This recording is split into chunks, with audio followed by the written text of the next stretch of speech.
নমস্কার বন্ধুরা, sound of তিস্তার একটা নতুন ভিডিওতে আপনাদের প্রত্যেককে স্বাগত। আমরা এখন আছি রাজস্থানের রাজধানী Jaipur, the pink city of India. Jaipur ভ্রমণের প্রথম পর্বে আমরা ঘুরে দেখেছিলাম UNESCO world heritage Amber fort, Jaigarh fort, Panna Meenaki Kund, রাতের জলমহল, জয়পুরের প্রতীক হাওয়া মহল এবং প্রচুর শপিং করেছিলাম বাপু বাজার থেকে। জয়পুর ভ্রমণের শেষ দিনে আজকে আমরা ঘুরে দেখব সিটি প্যালেস, যন্তর মন্তর, সিসোদিয়া রানী বাগ, অ্যালবার্ট হল মিউজিয়াম, দিনের বেলায় জলমহল এবং এক্সপিরিয়েন্স করব এক অপূর্ব সূর্যাস্তের নাহারগড় ফোর্ট থেকে।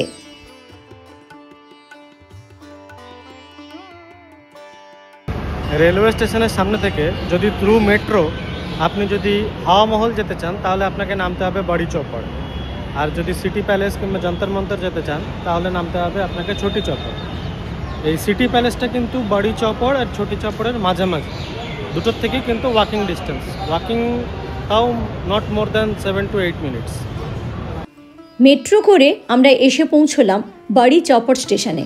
এখান থেকে মাত্র 7 থেকে 8 মিনিটের হাঁটা পথেই আছে দুটি ঐতিহাসিক স্থান, সিটি প্যালেস এবং যন্তর মন্তর। এই বড় গেটটি ক্রস করে জয়পুর হেরিটেজ টাউনে ঢোকার পরই চারিদিকে দৃশ্যপটই কেমন বদলে যেতে লাগলো।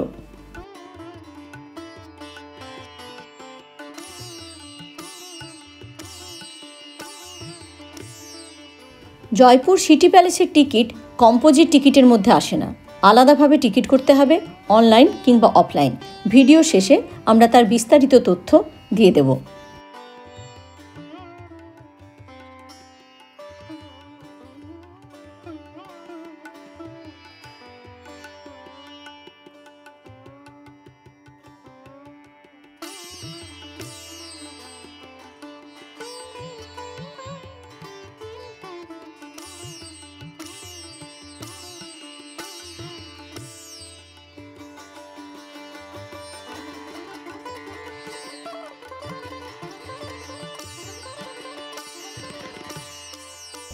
সিটি প্যালেসে এলে দু রকমের টিকিটের অপশন পাবেন, একটা হচ্ছে শুধু মিউজিয়াম আর একটা হচ্ছে প্যালেসটাকে ঘুরে দেখার কিছুটা পোর্শন, মানে যেখানে রাজারা থাকেন আর কি।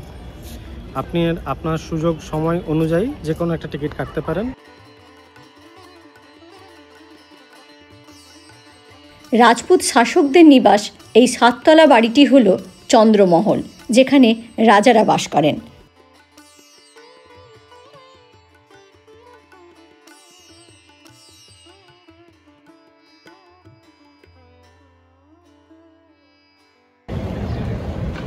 চাইলে পুরো সিটি প্যালেসটাকে ঘুরে দেখার জন্য এরকম একটা ব্যাটারি কারও আপনারা হায়ার করতে পারেন, পার পার্সন 150 রুপিস। আমি তো বলবো ওর দিক 6টা মিউজিয়াম পয়েন্ট এই টাইপের আছে, যেগুলোকে এনারা পুরোটাই ঘুরে দেখান, প্লাস তার সাথে গাইডও করেন পুরো ব্যাপারটা কি আছে না আছে সব কিছু বোঝা যায়। গোবিন্দদেবজির মন্দিরকে সামনে রেখেই আমরা ঢুকে পড়লাম মূল প্যালেসের মধ্যে। 1727 সালে মহারাজা সোয়াই জয়সিং দ্বিতীয় জয়পুর শহরটির গোড়াপত্তন করেন এবং তার রাজধানী আম্বের থেকে জয়পুরে স্থানান্তরিত করেন। সিটি প্যালেস ছিল জয়পুরের মহারাজের প্রশাসনিক কার্যালয় এবং রাজকীয় বাসস্থান ভবন।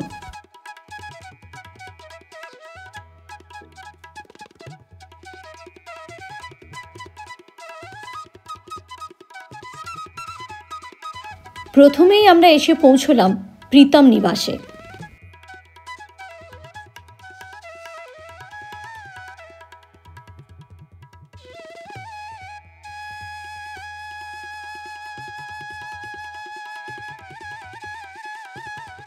সম্পূর্ণ প্রীতম নিবাসটি বাস্তু মেনে তৈরি হয়েছে।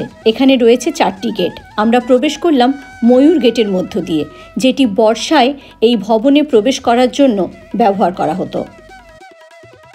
প্যালেসের বিভিন্ন অংশে এখন মেরামতির কাজ চলছে, তাই পুরো প্রীতম নিবাসটা ঘুরিয়ে দেখানো সম্ভব হলো না।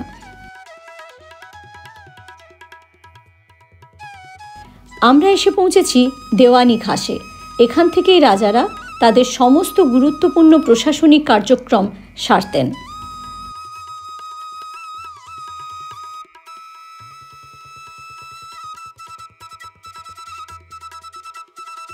দেওয়ানি খাস একদম প্যালেসের মাঝখানে এবং চারদিকটাই প্যালেসের বিভিন্ন মহল দিয়ে ঘেরা।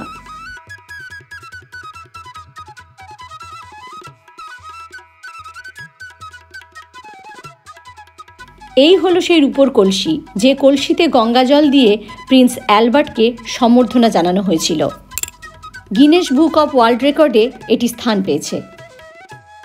আর এখানে রাজাদের যে বাসস্থান আছে, ওনাদের যে প্যালেস আছে, তার উপরে দুটো ফ্ল্যাগ আছে, একটা ছোট একটা বড়। ছোট ফ্ল্যাগটা যদি থাকে তাহলে বুঝতে হবে যে রাজা এখন ওনার রেসিডেন্সেই আছেন বা জয়পুরেই আছেন। আর যদি রাজা কোনো সময় বাইরে যান তাহলে ওপরের যে ছোট ফ্ল্যাগটা আছে ওটা খুলে নেওয়া হয়। জয়পুর রাজাদের ছোট নিশানটিও ওপরে উঠছে, অর্থাৎ মহারাজ এখন এই প্যালেসেই আছেন।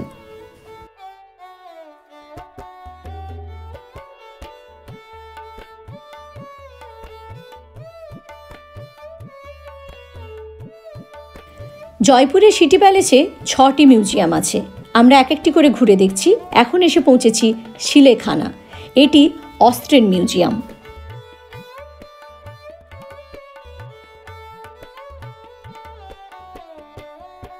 শিলেখানার ভেতরে ফটোগ্রাফি অ্যালাউ নেই, তবে শিলেখানার বাইরের দেওয়ালে একটা অদ্ভুত জায়গায় চোখ আটকে গেল। কুরুক্ষেত্রের যুদ্ধের একটা মেটালিক প্রতিকৃতি এখানে তৈরি করা আছে।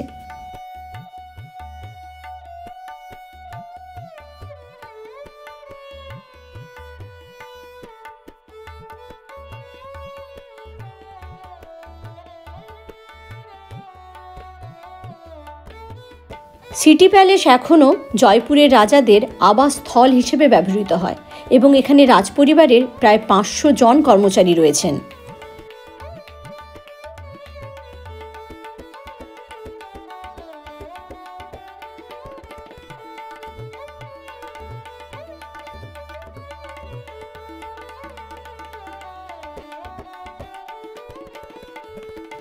আমরা এখন চলে এসেছি মিউজিয়ামের আর্ট গ্যালারিতে। অপূর্ব অপূর্ব সব পেন্টিং এখানে, একবার অবশ্যই ঘুরে দেখবেন।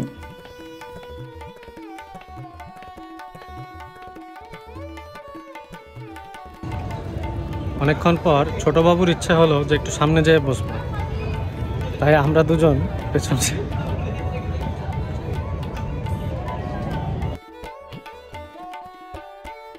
মহল ঘুরে আমরা বেরিয়েই যাচ্ছিলাম, হঠাৎ চোখে পড়ল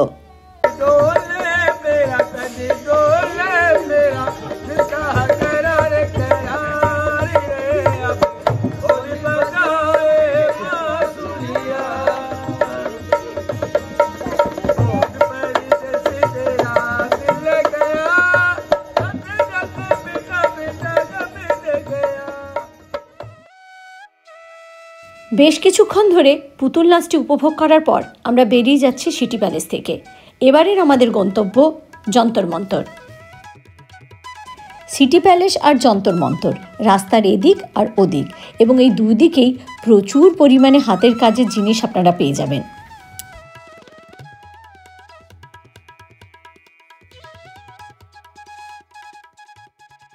জয়পুরে এসে দেখলাম প্রতিটি হাতি এত সুন্দর করে সাজানো।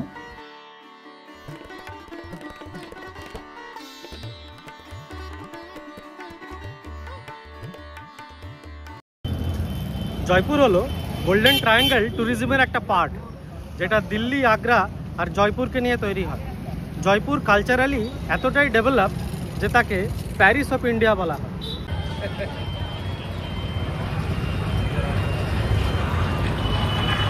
कितना लेते हो राइड कराना में?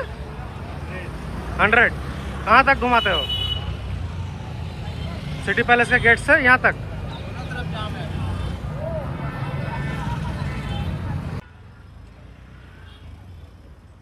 আমাদের পরের গন্তব্য UNESCO world heritage Jantar Mantar.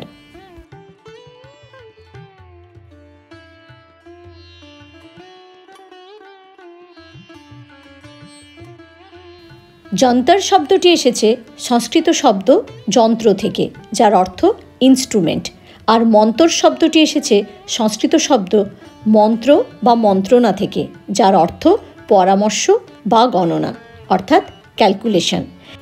যন্তর মন্তরে জ্যোতির্বিজ্ঞানের প্রায় 20টি ক্যালকুলেটিভ ইনস্ট্রুমেন্ট রয়েছে।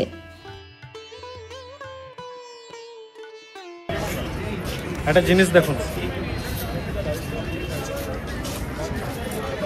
আমার ঘড়িতে এখন বাজে 11:45। এই যে সানডায়াল, এখানেও কিন্তু সেম টাইম দেখাচ্ছে। ওই যে স্টিকটা আছে, ওই স্টিকটার ছায়া যেখানে পড়বে টাইম হচ্ছে সেটাই।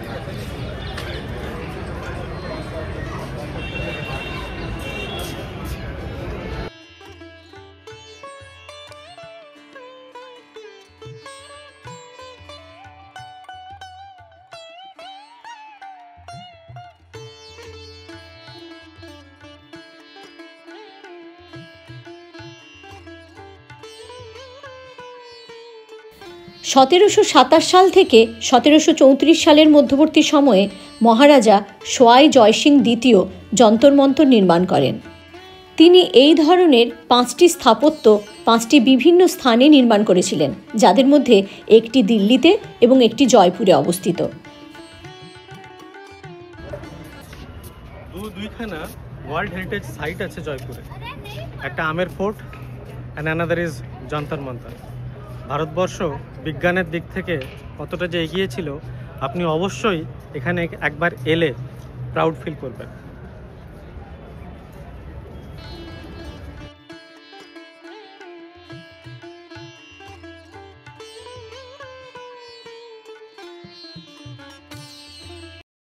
হরোস্কোপে বিশ্বাস করেন? দাঁড়িয়ে আছে এখন হরোস্কোপের মধ্যে।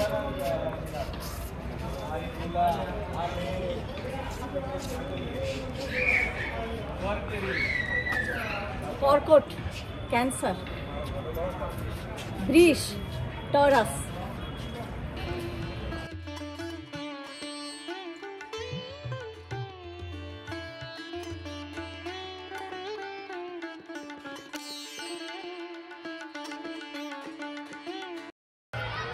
ওয়ার্ল্ড লার্জেস্ট সানডায়াল এটা, যেটা 2 সেকেন্ড পর্যন্ত আপনাকে অ্যাকুরেটলি মেজারমেন্ট দিতে পারে।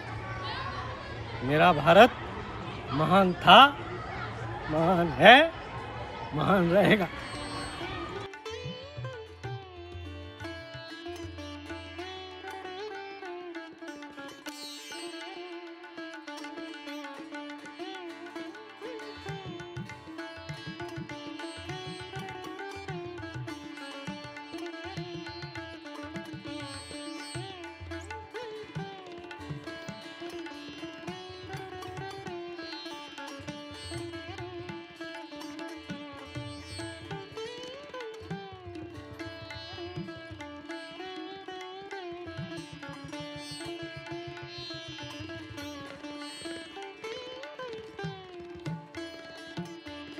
যন্তর মন্তরের টিকিট যন্তর মন্তরের কাউন্টার থেকেই পেয়ে যাবেন, কিংবা কম্বো টিকিট কেটে নিলে যন্তর মন্তর তার মধ্যেই ইনক্লুড থাকে।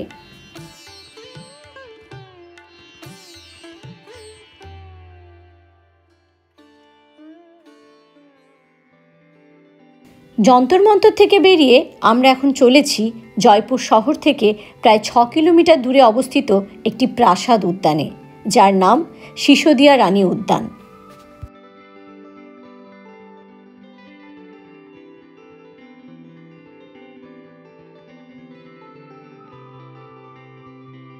জয়পুর শহরটিকে যত ঘুরছি ততই মনে হচ্ছে শুধু কয়েকটি স্পট নয়, পুরো শহরটাই কেমন অপূর্ব সুন্দরভাবে সাজানো, আধুনিকতার সাথে ঐতিহ্যের মেলবন্ধন।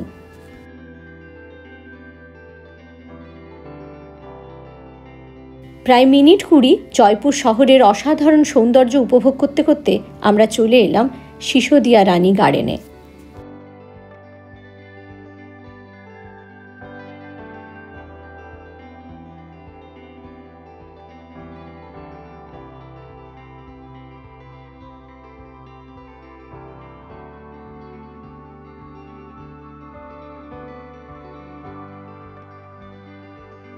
মহারাজা সোয়াই জয় সিং তার রানী সিসোদিয়ার জন্য একটা বাগান তৈরি করেছিলেন, যেটাই হলো সিসোদিয়া রানী কি গার্ডেন।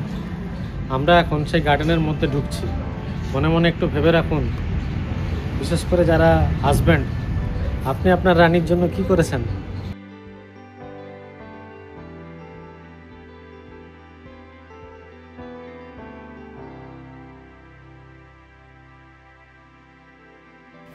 সিসোদিয়া রানী উদ্যান মূলত একটি স্টেপ গার্ডেন। এখানে এলে আপনারা বুঝতে পারবেন জায়গাটি কি অপূর্ব সুন্দরভাবে সাজানো, আর ঠিক তেমনই পরিষ্কার পরিচ্ছন্ন রক্ষণাবেক্ষণের ছাপ চারদিকে বিদ্যমান। অসাধারণ আরাবল্লীর ভিউ এখান থেকে।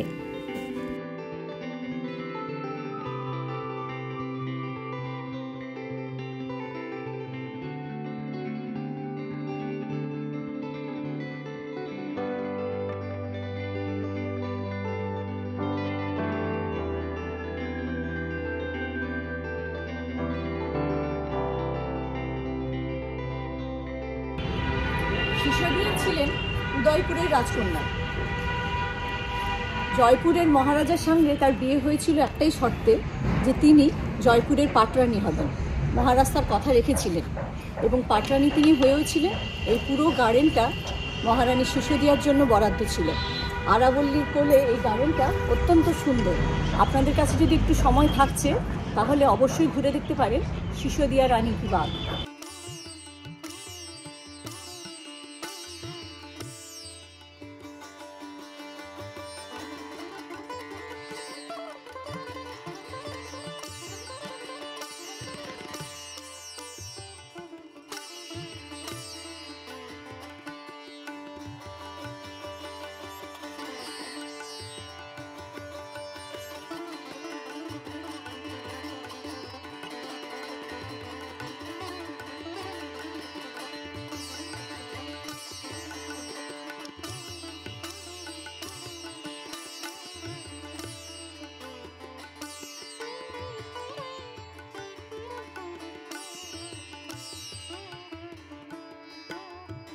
সিসোদিয়া উদ্যান থেকে বেরিয়ে আমরা চলেছি সামান্য দূরে অবস্থিত বিদ্যাধর উদ্যানে। জয়পুরের যিনি আর্কিটেক্ট বিদ্যাধর ভট্টাচার্য, বাঙালি বাবু, ওনার নামে স্মারক হিসেবে এই গার্ডেনটা বানানো হয়েছে। প্রথমে তো ছিল না, রিসেন্টলি এটা জয়পুর গভর্নমেন্ট থেকে ইনিশিয়েটিভ নিয়ে এই গার্ডেনটা বানিয়েছে। সিসোদিয়া বাগের ঠিক সামনেই, রাস্তার উল্টো দিকেই এই গার্ডেনটা পড়ে। সময় থাকলে একবার ঢু মেরে দেখা যেতেই পারে।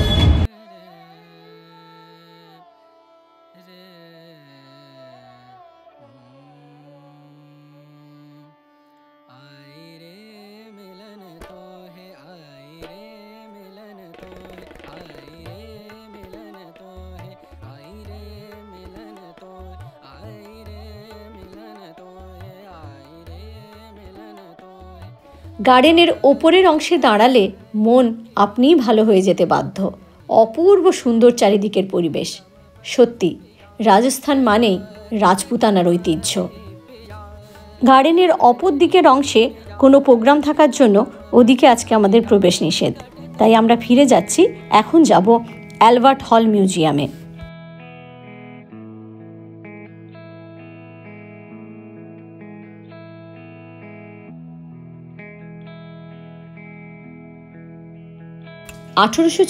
সালে রানী ভিক্টোরিয়ার পুত্র অ্যালবার্ট এডওয়ার্ড সপ্তম ভারতবর্ষে এসেছিলেন।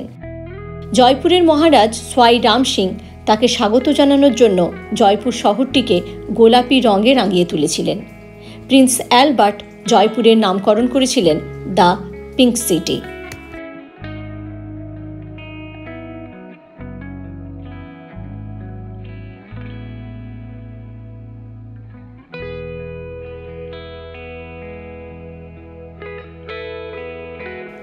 অ্যালবার্ট হল মিউজিয়াম রাজস্থানের স্টেট মিউজিয়াম এবং রাজস্থানের সবচেয়ে পুরনো মিউজিয়াম। 1900 সালে এই মিউজিয়ামটি ভারত সেরা মিউজিয়ামের স্বীকৃতি পায়।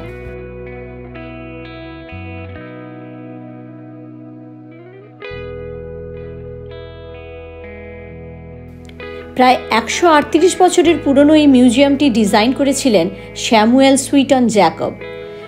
জনসাধারণের জন্য 1887 সালে এটি খুলে দেওয়া হয়। বিভিন্ন ধরনের painting, jewellery, carpets, ivory stone, metal sculpture, crystal স্কাল্পচারের প্রচুর কালেকশন আছে এই মিউজিয়ামটিতে। গুপ্ত, দিল্লির সুলতানেট, মুঘল কিংবা ব্রিটিশ পিরিয়ডের প্রচুর কয়েন্স আছে এই মিউজিয়ামে।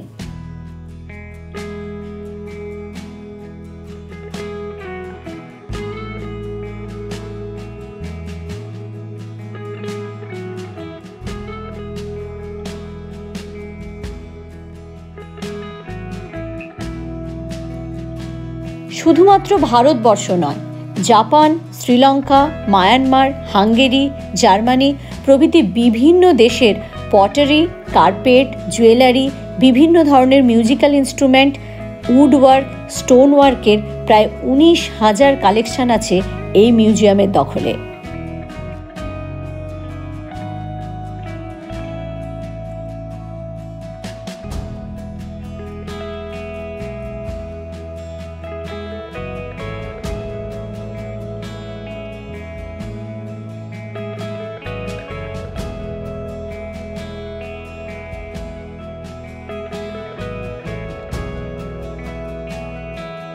মহারাজা সোয়াই রাম সিং প্রথমে এই বিল্ডিংটিকে টাউন হল করার পরিকল্পনা করেছিলেন।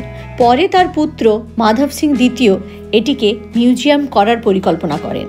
ভারতবর্ষ সহ সারা বিশ্বের প্রচুর আর্ট ফর্ম এখানে সংগ্রহীত আছে।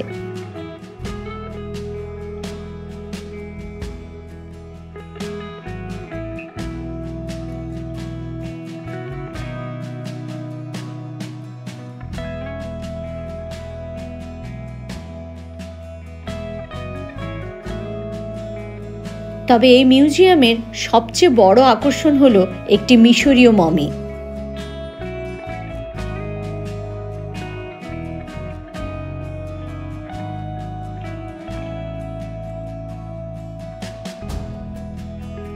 অ্যালবার্ট হল মিউজিয়াম জয়পুরের অন্যতম দ্রষ্টব্য স্থানগুলির মধ্যে একটি। হাতে প্রায় 2 থেকে 2.5 ঘন্টা সময় নিয়ে মিউজিয়ামটি ভালো করে ঘুরে দেখুন। এখন বেলা 3:30। লাঞ্চ সেরে আমরা বেরিয়ে পড়েছি জয়পুর ভ্রমণের অন্যতম প্রধান আকর্ষণ নাহারগড় ফোর্ট দেখতে। চলেছি এখন আরাবল্লীর ডেঞ্জারাস ডকাইটসদের সঙ্গে মোকাবেলা করার জন্য। আর আত্মরক্ষার্থম আমাদের কাছে কিন্তু কিচ্ছু নেই, শুধু এই ক্যামেরাটা ছাড়া। যা হবে এটাতেই রেকর্ড হতে থাকবে।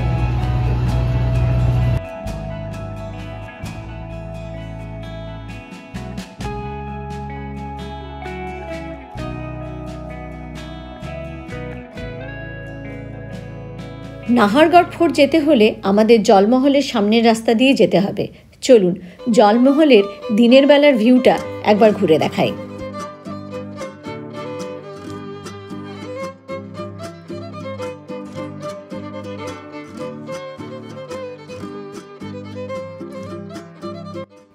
এই যে লেকটিকে দেখছেন এটি হলো মানসাগর লেক। এর মধ্যেই জলমহল অবস্থিত, যেটা তৈরি হয়েছিল 1699 সালে। জলমহলের 4টি তলা কিন্তু জলের নিচে আছে।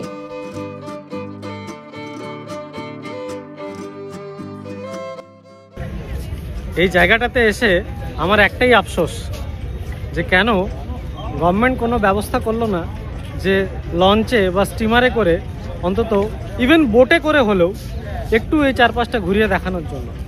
আমার মনে হয় তাতে ব্যাপারটা অনেক বেশি ইন্টারেস্টিং হতো আর ফটোজেনিক তো হতোই। আর আশা করি সমস্ত কিছু মিলে পুরো ইভেন্টটা একটা বেশ মজাদার হতো, একটা এক্সাইটিং হতো। যাই হোক, যেটা নেই সেটা নেই, যেটা আছে সেটাই রইল আমাদের ক্যামেরায় আপনাদের জন্য।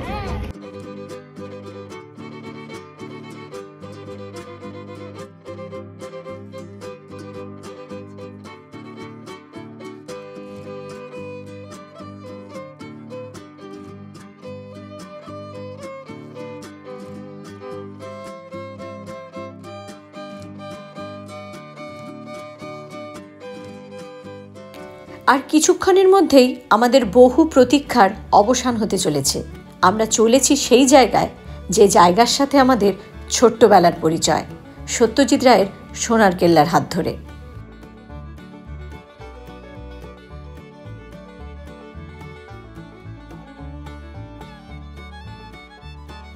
আরাবল্লীর ওপর থেকেই দেখা যাচ্ছে দূরে ওই জলমহল।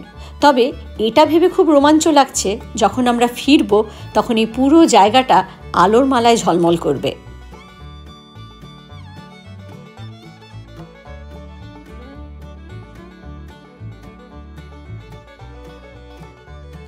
এখন বেলা 4:30।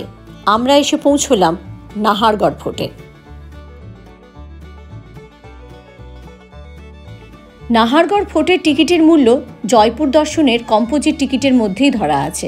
যদি কম্পোজিট টিকিট না কেটে থাকেন তাহলে কাউন্টার থেকে টিকিট কেটে নেবেন। 1734 সালে জয়পুরের মহারাজ সোয়াই জয় সিং এই দুর্গটি তৈরি করেছিলেন।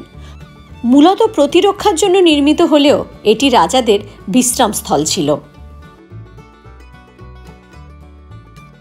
1857 সালে সিপাহী বিদ্রোহের সময় জয়পুরের মহারাজ রাম সিং এই পুরো দুর্গটিকে ইংরেজদের সুরক্ষার জন্য ব্যবহার করেছিলেন। দুর্গের ওপর থেকে পুরো জয়পুর শহরের ল্যান্ডস্কেপিক ভিউ পাওয়া যায় এবং এই দুর্গের একটা অন্যতম আকর্ষণ হচ্ছে এর সানরাইজ পয়েন্ট এবং সানসেট পয়েন্ট।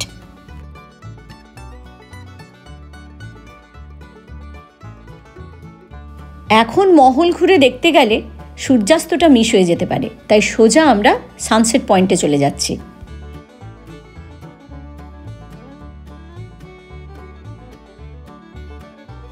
মনে আছে তো, দুষ্টু লোক কিন্তু এই ফোর্ট থেকেই ভ্যানিশ হয়ে গিয়েছিল। নাহারগড় ফোর্ট বিখ্যাত হলো সানরাইজ আর সানসেটের জন্য। এখন সানসেট টাইম, মোটামুটি আর হাফ অ্যান আওয়ার 45 মিনিটের মধ্যেই সানসেট হবে। তার আগেই আমরা চলে এসেছি। এখান থেকে আর মাত্র 150 মিটার, তারপরে আমরা পৌঁছবো সানসেট পয়েন্টে। ফোর্টের ভেতর গাড়ি অ্যালাউ করে না। ফোর্টের গেট থেকে সানসেট পয়েন্ট পর্যন্ত মোটামুটি 900 মিটার থেকে 1 কিলোমিটার রাস্তা হাঁটতে হবে। রাস্তা প্রায় সমতল, শুধু শেষের 50 মিটার একটু খাড়াই।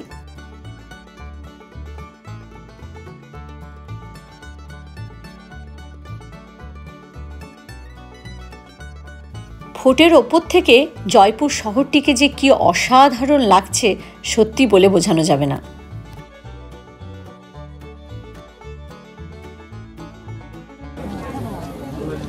এখানে যতজন আছে তারা সবাই মনে মনে ভাবছে যে সূর্য ডোবার পালা আসে যদি আসুক ব্যস্ত, কারণ তারপরেই গোধূলির রঙে এই গোলাপি শহর সত্যি একটা স্বপ্নের মতন জায়গাতে পরিণত হয়। দেখুন, এত বড় একটা টাউন, এখান থেকে পুরোটা পিঙ্ক কালার সানসেটের লাইটে, মার্ভেলাস, বিউটিফুল এক্সপিরিয়েন্স।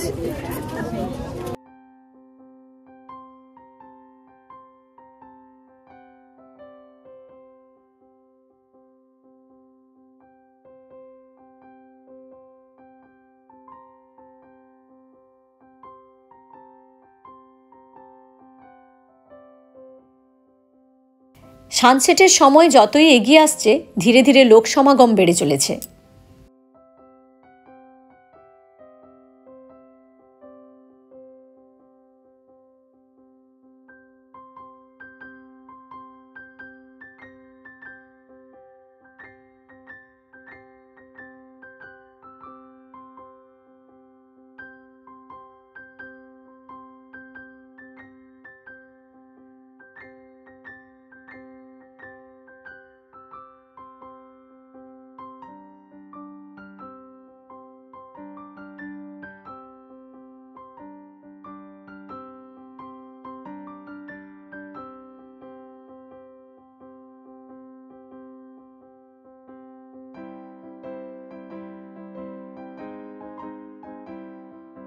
বহু দিনের শখ এত সুন্দরভাবে মেটার জন্য সত্যি প্রকৃতিকে ধন্যবাদ দিতে হয়।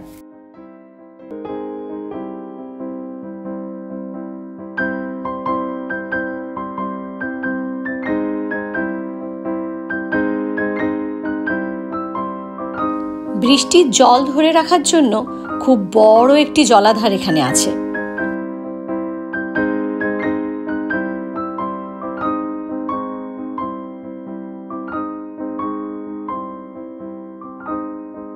নাহারগড় ফোর্ট থেকে আমরা বেরিয়ে পড়েছি, আর আরাবল্লীর ওপর থেকে জলমহল তথা জয়পুর শহরের ভিউ রাতের আলোকমালায় অপূর্ব লাগছে।